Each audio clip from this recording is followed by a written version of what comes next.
Bonjour à tous. Merci d'avoir choisi cette salle pour parler avec moi de WordPress. Je me présente rapidement, je m'appelle Julio Potier, je ne travaille exclusivement qu'avec WordPress par choix. Je suis consultant sécurité web, donc autour de WordPress, même si j'en fais depuis 12 ans dans ce qui n'était pas WordPress, puisque ça n'existait pas. Je suis venu vous poser une question déjà, et si on utilisait WordPress, qui ne connaît pas WordPress ? Connaît pas du tout. D'accord. Donc vous vivez dans des caves, c'est ça? D'accord. Au moins de nom, je ne dis pas que vous êtes forcément utilisateur ou développeur, mais WordPress, ça va avoir 10 ans l'année prochaine. L'histoire de WordPress, qu'est-ce que c'est? C'est un Français à la base qui s'appelle Michel Valdrigui qui a créé B2. C'est un petit, qui existe encore hein, d'ailleurs, un petit soft justement pour faire du blogging, mais vraiment très léger. Un titre, un contenu terminé, pas de sécurité, rien, pas d'utilisateur. Puis au fur et à mesure, ils ont amélioré un petit peu la chose, etc. Un jour, Michel a dû faire une pause pour raison personnelle, sauf qu'il y avait d'autres personnes qui attendaient vraiment de l'évolution de son produit, qui était gratuit. C'est Matt Mullenweg et Mike Little qui sont venus prendre B2 pour en faire un fork, et c'est devenu WordPress. Donc ça, c'est un petit peu l'histoire de WordPress, pour faire rapide. De là est arrivé WordPress.org, qui est donc en fait la possibilité de télécharger un fichier zip que vous allez mettre chez votre hébergeur, avec votre FTP, votre base SQL, votre PHP. Plus tard, Matt a créé une startup qui s'appelle Automatic, qui aujourd'hui elle emploie à peu près 250 personnes dans le monde, qui n'a pas de bureau, donc c'est vraiment chacun chez lui. Et de là est sorti WordPress.com. Donc la différence entre le com et le org, c'est que le com c'est de l'auto-hébergé. Vous venez créer un site, un blog, vous avez votre sous-domaine, vous pouvez créer votre nom de domaine ensuite. C'est vraiment la séparation entre les deux, c'est plus pour développeurs côté .org et utilisateur final ou site rapide sur le .com. Moi j'ai une histoire avec WordPress. Il y a quelques mois, on est venu me voir, une personne qui voulait faire un site web. Elle m'a donné rapidement son petit cahier des charges, petit, pour faire un site, c'était pour un concessionnaire automobile américain, donc finalement pas si petit.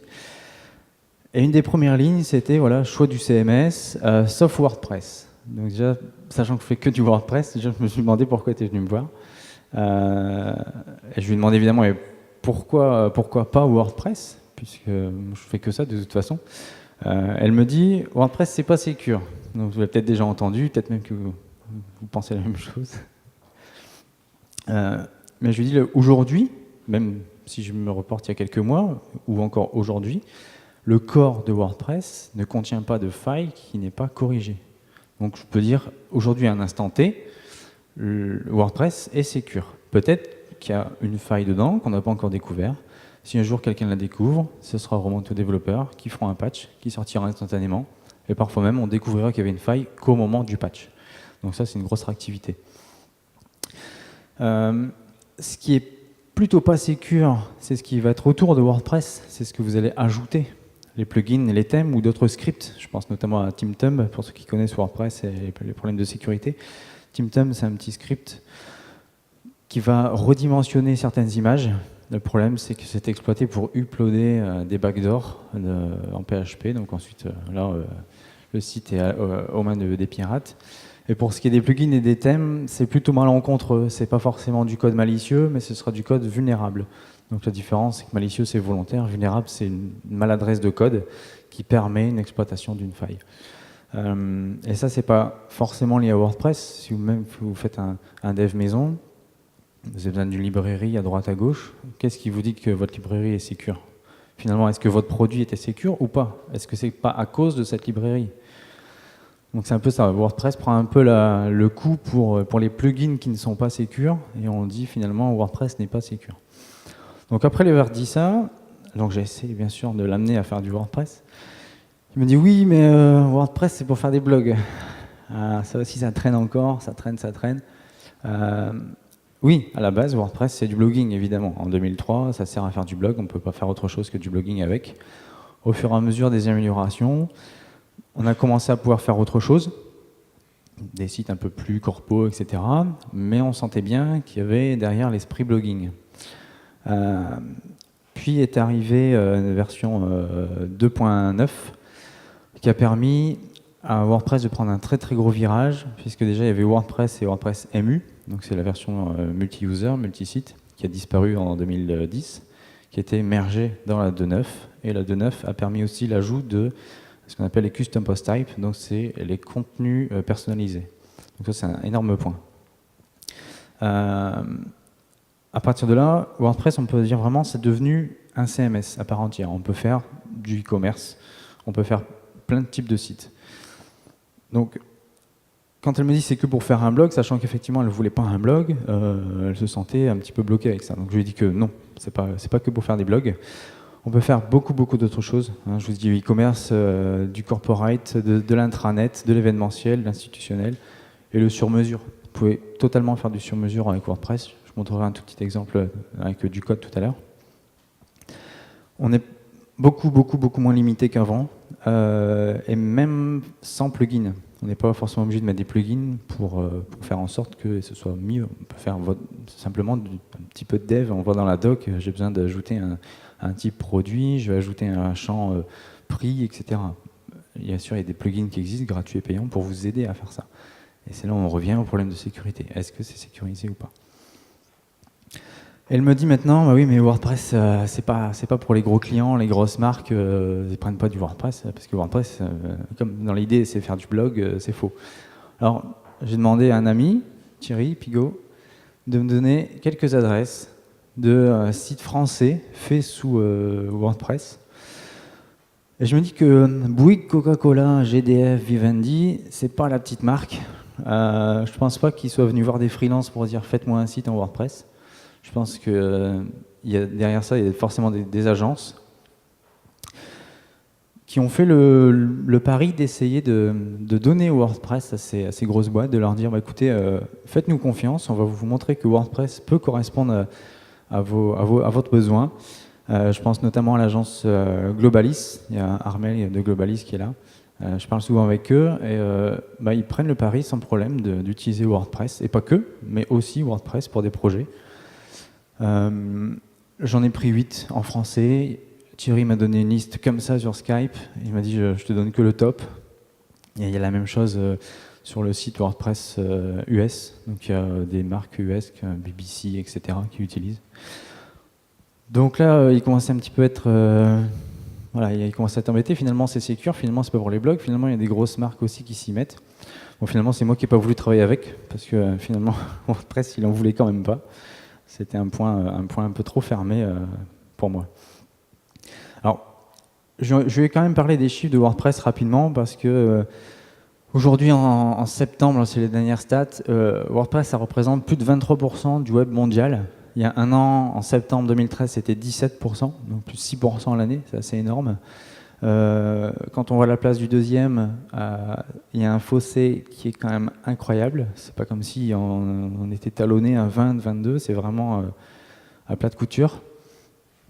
Et le site wp.com, wordpress.com, c'est par exemple 37 millions de sites. J'aurais pu dire 37 millions de blogs, mais je vais plutôt dire que c'est des sites, puisqu'il y a principalement des blogs par son ancienneté, mais il y a aussi des sites sous wordpress.com. Et pour ce qui est du .org, 2 téléchargements à la seconde, à peu près. Hein, si vous faites wordpress.org/download/counter, vous allez voir le compteur en temps réel. On doit être entre 13 et 14 millions de téléchargements pour simplement la version 4 qui est sortie le mois dernier. Donc c'est assez impressionnant. Je sais pas. Niveau stade, je ne sais pas jusqu'où ça peut aller. J'imagine bien que le 100% ça n'existe pas, mais je me dis 6% en un an, est-ce que l'an prochain on fait encore 6 ou est-ce qu'on fait mieux? C'est assez énorme. C'est aussi pour ça que WordPress, comment on va dire, peut-être la cible finalement de pirates, puisque c'est le CMS le plus utilisé. On sait que si on souhaite pirater du site, en visant ce CMS, on a plus de chances de récolter malheureusement des installations corrompues. Mais ça ne fait pas de WordPress quelque chose de pas sécure. WordPress, c'est une famille parce que il y a des meet-up un peu partout en France et dans le monde. En France, il y a des meet-up à Paris. C'est fait justement par Thierry Pigot, qui s'occupe de l'organisation de WordCamp Paris. Les meet-up, il y a environ 50-60 personnes actuellement sur Paris. Donc c'est tous les mois, ils se font une rencontre. Ils lancent un sujet ou deux et les gens peuvent parler. Habituellement, un meet-up, c'est 10-15 personnes. Donc voilà, Paris, c'est assez impressionnant parce que 50, ça fait quand même beaucoup. Sachant qu'aux États-Unis, il y a des WordCamp qui sont 80 à 100 personnes. Donc c'est des petits WordCamp et nous, on a des gros meet-up. Et les WordCamp, c'est comme on a aujourd'hui, 2 jours avec des sponsors, avec 400, 500, 600, 800, 1000 personnes.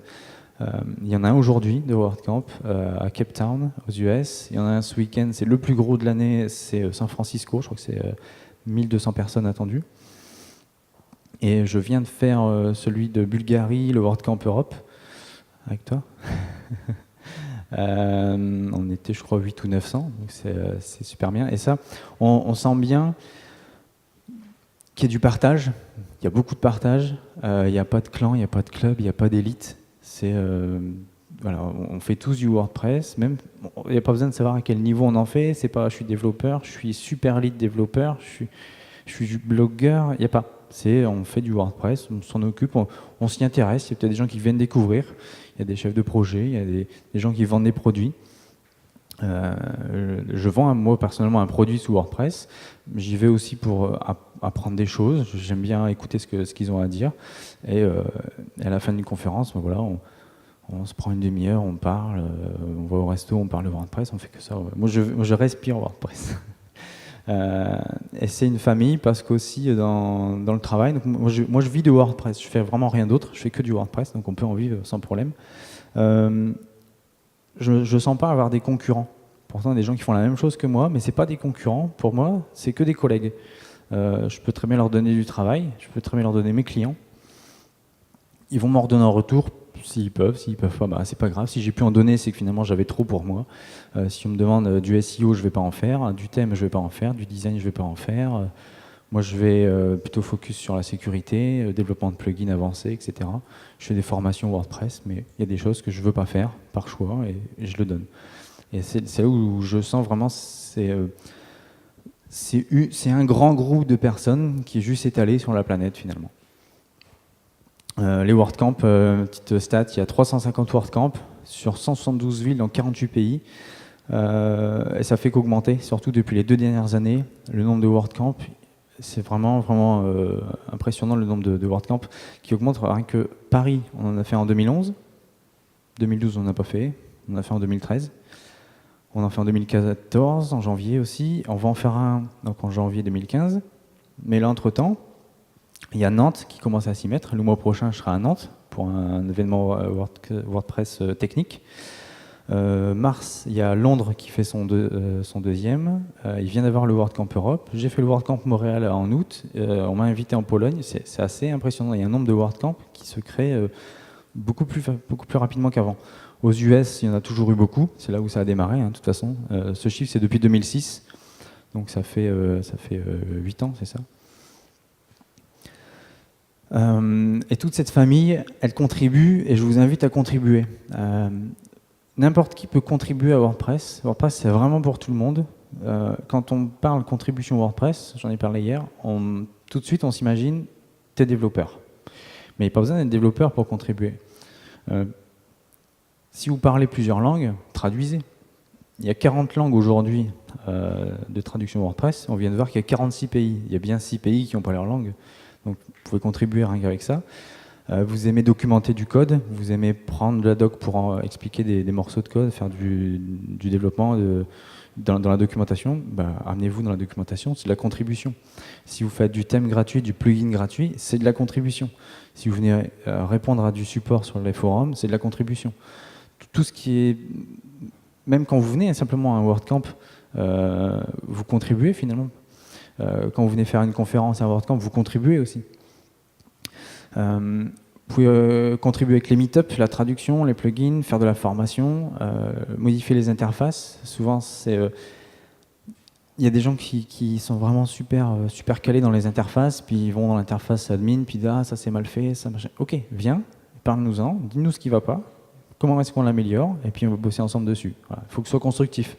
C'est juste pour dire c'est nul, et puis derrière on ne dit rien pour l'améliorer, c'est un peu dommage.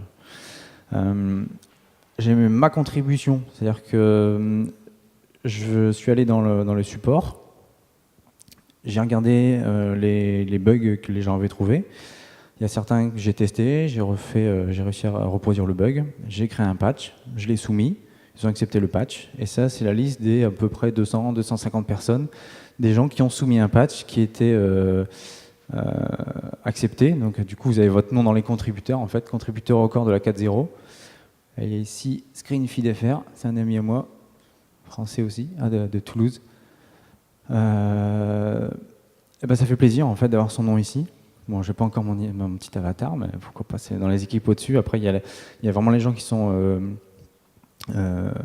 payés par automatique pour vraiment s'occuper H24, plutôt 8 quand même par jour du corps, décider des équipes, etc. Donc ça, c'est la grosse contribution. Mais là, j'aurais pu simplement participer à résoudre un bug pour être un contributeur. WordPress, c'est simple, et c'est pas moi qui le dis. Avant de venir, j'ai demandé sur Twitter de remplir un petit formulaire, 4-5 questions, sur WordPress. Donc évidemment, c'est quasiment que des gens qui utilisent WordPress. Ce qui est revenu le plus souvent, c'est à ma question pourquoi est-ce que vous aimez WordPress, c'est simple. Alors, j'ai fait un graphe juste avec le top 5. 40% des gens qui m'ont dit c'était simple et 28% qui viennent d'un autre CMS. Donc en fait, il y a eu un petit peu tout CMS. C'était trop compliqué. Il y avait, à chaque fois que je mets à jour, il y a un truc qui pète. Ou alors, je suis pas revenu sur mon site depuis 3 mois, je reviens, je mets à jour, ça fonctionne, mais je comprends plus rien à comment ça a changé. Faut à chaque fois se remettre dans le bain, c'est trop compliqué. Ou alors, j'ai eu aussi, le nom du CMS m'a pas été donné, mais c'était une communauté de 50 personnes en tout. Donc 50 personnes dans une communauté, c'est un peu trop léger. Donc cette personne ayant vu la communauté WordPress s'est dit moi je préfère aller là où il y a la communauté finalement. Donc exit, même regarder la ligne de code ou quoi, c'est qu'est-ce qui est important aussi, la communauté. C'est pas juste la ligne de code qui va être importante en fait. La facilité de création de plugins, il y a eu pas mal de monde aussi et j'en fais partie. Parce que quand j'ai choisi WordPress, je savais que j'aurais voulu faire des plugins. J'ai regardé comment ça fonctionnait dans d'autres CMS. J'avais déjà la corde comme ça, et puis après j'ai vu WordPress, donc j'ai lâché, parce que j'ai trouvé quand même beaucoup plus simple WordPress. Et la communauté active, ça vient dans le top 5, parce que c'est vraiment, vraiment actif. Elle est grosse, elle est active, et puis elle est présente partout. Les features de WordPress, est-ce que vraiment vous avez besoin d'une liste de features? Je vous donne 2 liens si ça vous intéresse, mais c'est un CMS, donc ça fait comme tous les CMS. Après, est-ce que ça le fait mieux? À vous de voir. Évidemment, s'il y a du multilingue, on peut apporter du contenu, ça gère des médias, il y a un système de commentaires, on peut publier rapidement, on peut créer des thèmes et des plugins, etc. Mais là, je peux enlever le mot WordPress et mettre autre chose. Théoriquement, ça devrait marcher. Mais c'est la façon dont WordPress l'amène finalement qui est intéressant. Le fait que ce soit sans arrêt en train d'être maintenu. Dès qu'une version sort, la 4.0 est sortie. Si vous allez sur le dépôt GitHub, ils sont déjà avec la 4.1 en train de la faire. Ils ont déjà décidé de la nouvelle équipe, ils savent déjà ce qu'ils vont commencer à modifier. Mais ils ne le savaient pas au moment de la 4.0. C'est dès qu'elle est lancée, allez, qu'est-ce qu'on fait maintenant? C'est sans arrêt comme ça. Si vous dites, en fait, j'aimerais bien que ça soit modifié pour la 4.2, ok, venez, parlez-en, dites j'aimerais bien que ça soit modifié. Ils vont en parler sur IRC, ils vont dire ok, ça peut sembler une bonne idée, et puis ils vont commencer à travailler dessus, etc. Il n'y a pas besoin d'être connu depuis des années pour venir donner son avis sur quelque chose. Il faut juste que ce soit constructif et cohérent. Le WordPress pour les devs, alors je ne vais pas non plus faire beaucoup de lignes de code, je ne vais pas vous apprendre à faire un plugin ici, ça va être un peu court. Mais tout à l'heure je disais qu'on peut utiliser WordPress, je ne sais plus comment je l'ai dit au tout début, je vais vous le montrer comme ça, c'est-à-dire que vous pouvez très bien utiliser WordPress sans WordPress. On voit quand même au fond là, si? Il y a un require du WP load, donc ça c'est on charge WordPress. À partir du moment où je fais ça, je ne vais pas avoir mon site. Il aurait fallu simplement que je fasse un appel à l'index, et là mon site s'affiche.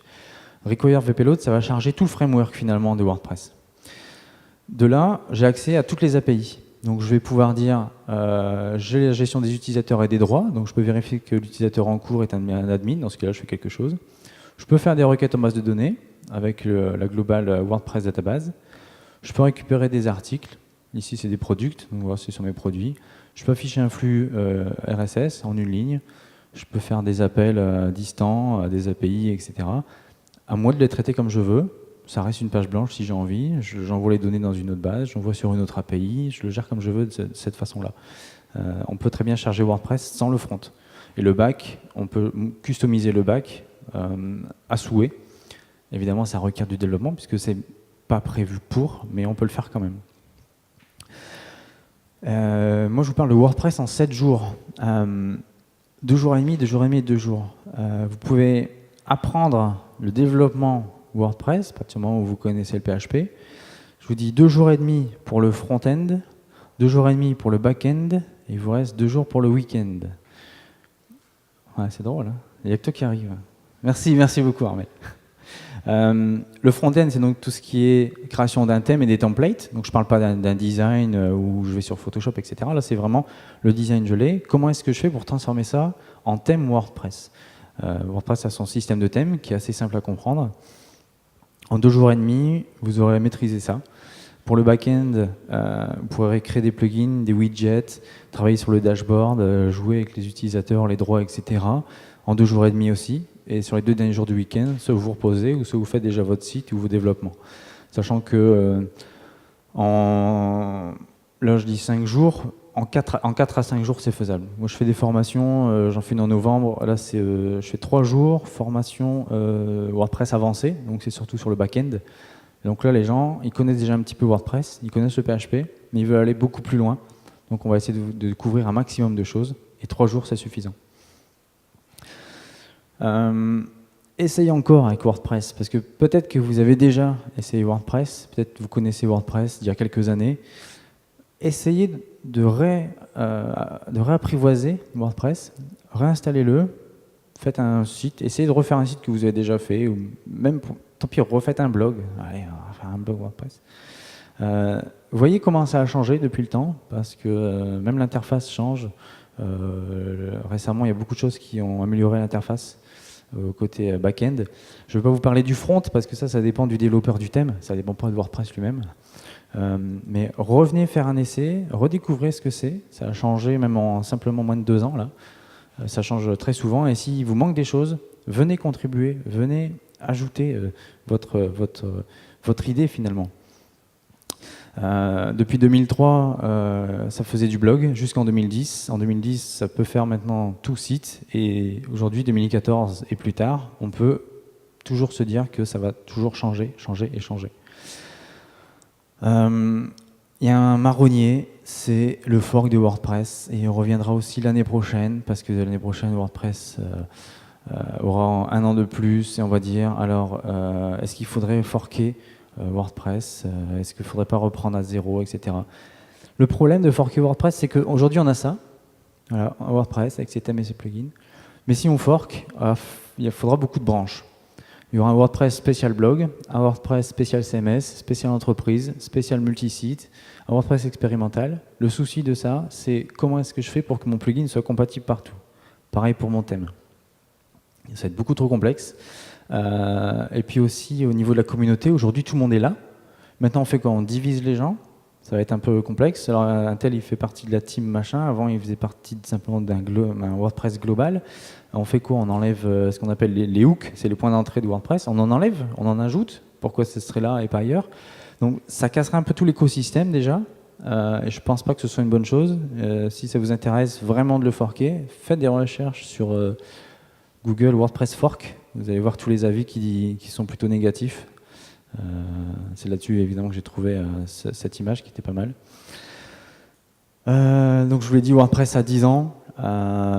Est-ce qu'il faut tout refaire? Moi je dis non, parce qu'il y a la fameuse rétrocompatibilité de WordPress. C'est aussi pour ça que WordPress arrive à 23%. C'est que si vous avez un site qui date de la 2.0, vous la mettez aujourd'hui à jour à la 4.0, ça fonctionne. Il y aura bien sûr des fonctions dépréciées, mais ça ne va pas casser votre site. Si le thème a fait des trucs maison et que ça casse tout, ce n'est pas le problème de WordPress, c'est le problème du thème. Mais WordPress est super rétro-compatible. C'est aussi pour ça que les clients qui datent d'il y a 10 ans peuvent continuer à l'utiliser sans devoir refaire appel à un développeur qui va devoir tout remoduler, etc. Je pense que c'est aussi grâce à ça que WordPress a 23% de part. Et WordPress et moi, eh bien, je ne suis pas venu en fait en tant qu'évangéliste pour vous dire vous devez l'utiliser. Je ne dis pas que WordPress c'est le meilleur des CMS. Je dis juste qu'il est premier aujourd'hui au niveau des parts. Je ne vous dis pas non plus que vous pouvez le mettre partout. Si on me dit je voudrais un clone de rue du commerce et boulanger mélangé, c'est peut-être faisable. Il va falloir aussi le savoir qui tient la route. Par contre, essayez de vous remettre à WordPress. Si vous me dites que pour certains projets, vous avez plutôt besoin d'un PrestaShop, d'un Magento, c'est tout à fait normal. Moi, je ne le fais pas parce que je n'ai pas envie. Mais si je sais qu'un projet ne sera pas faisable en WordPress, je vais peut-être dire, bah non, je préfère pas me tenter. Mais revenez voir ce que peut faire WordPress et venez contribuer aussi un maximum pour améliorer WordPress. Et je vous repose la question, WordPress, et si on l'utilisait? Voilà, merci.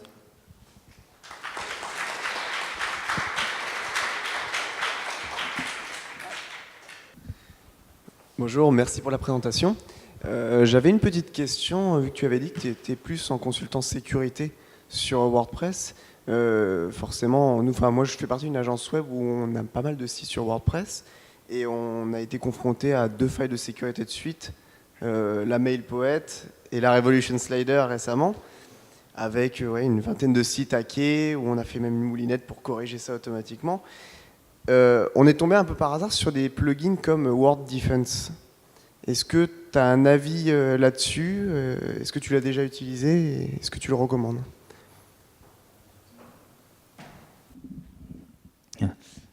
Si tu vas sur le plugin WordFence, tu vas dans le changelog et tu vas voir merci Julio Potier d'avoir corrigé des failles. Ça date d'il y a moins d'1 mois. J'ai envie de dire non. Non, je ne vais pas le recommander parce qu'il contenait des failles. Peut-être qu'il en contient encore. J'ai volontairement mis mon nom dedans parce que j'ai trouvé les failles. J'ai dit il faut que je le dise. Je ne peux pas dire de les garder en disant les gens qui l'installeront continueront à être piratés, ça me fait du travail. Je préférais me dire je vais essayer de le faire corriger pour que la communauté puisse profiter de leur site plus sécurisé tout de même. Même si finalement WordFence va être un concurrent, parce que je suis en train de faire un plugin de sécurité qui sera directement concurrent à WordFence. Et j'ai contacté l'auteur pour lui dire directement aussi. Voilà. Qui m'intéressera du coup. J'ai peut-être une deuxième question si possible. On a rencontré beaucoup de problèmes avec WordPress pour travailler à plusieurs dessus, notamment sur un site qui est déjà en production, avec des articles qui se peuplent, etc.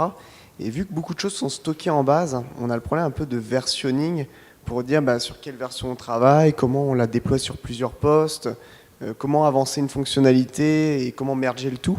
Est-ce que toi, tu utilises des outils ou des choses qui permettent de faire ça? Non, parce que je travaille très rarement finalement à faire des sites complets, etc. Je suis pas dans une agence, donc je travaille pas non plus avec ces gens qui font ça. Mais je peux te donner des personnes qui le font. Je te dirai après des contacts. Ils utilisent Vagrant, etc. Je crois, avec du versionning avec Git, et ils le font.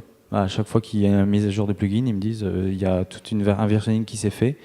Ils mettent à jour, si c'est un foiré, ça revient, etc. Donc ils sauront mieux que moi te dire comment ils font. Moi, j'utilise pas. Voilà. Bonjour. Oui. Moi, j'ai une question.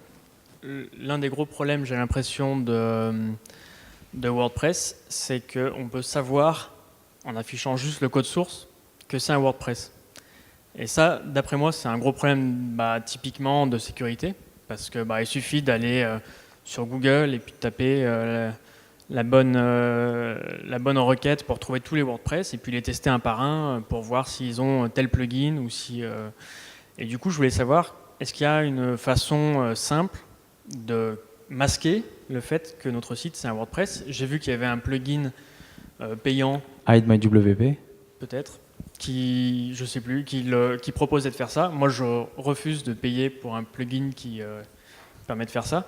Est-ce qu'il n'y a pas une façon plus simple, peut-être avec des réécritures ou des choses comme ça Tu peux...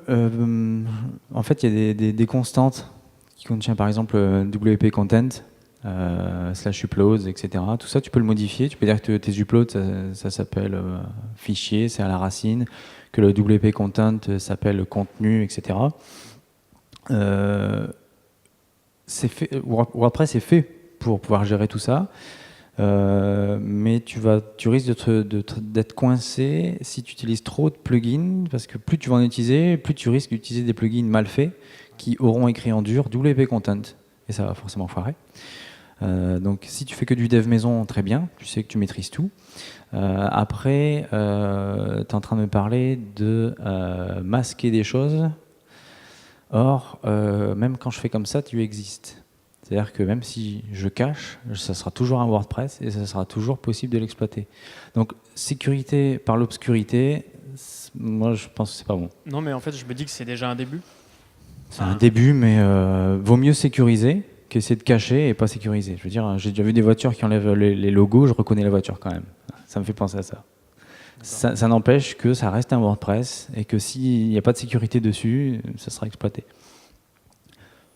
Et le plugin HideMyWP, il se trouve sur Code Canyon, il est payant. Je l'ai testé il y a longtemps, il y avait des failles dedans, et l'auteur n'a pas voulu corriger, donc du coup je ne l'ai pas recommandé. Et récemment il a fait une nouvelle version, mais je ne vais pas l'acheter juste pour vérifier. Mais, voilà, je ne recommande pas non plus.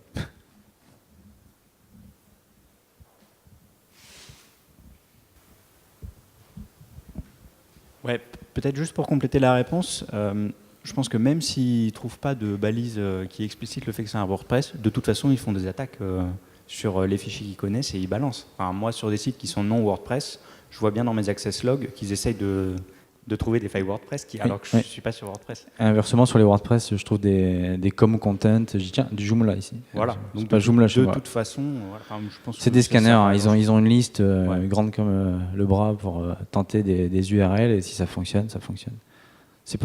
Quand c'est ça, c'est pas des humains de toute façon, c'est des robots qui viennent scanner votre site. Donc, et c'est là où on se dit bon, c'est pas normal qu'une IP unique vienne faire 9 requêtes à la seconde pendant 1 minute chez moi.